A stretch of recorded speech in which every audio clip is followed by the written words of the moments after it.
A new report shows Knoxville-area building permit numbers continue to climb.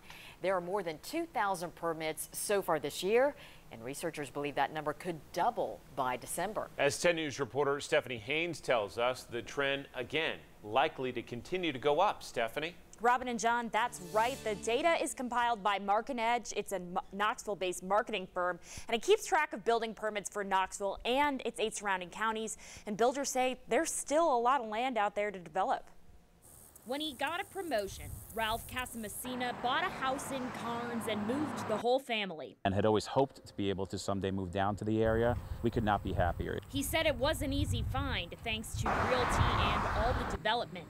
A new report from the Market Edge shows building permit numbers continue to rise in Knoxville and its 8 surrounding counties. Developers have gotten more than 2,000 permits this year. That's up from 1,800 at this time last year and up from 2,300 in all of 2013.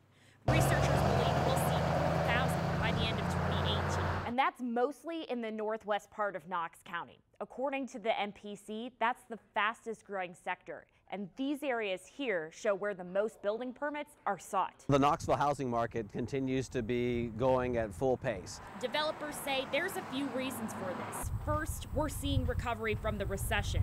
But even more so, we're seeing employment and population growth.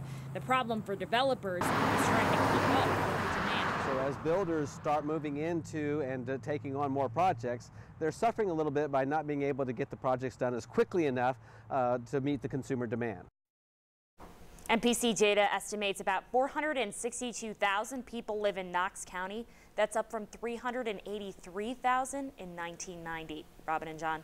Pretty big jump, Stephanie. Thank you.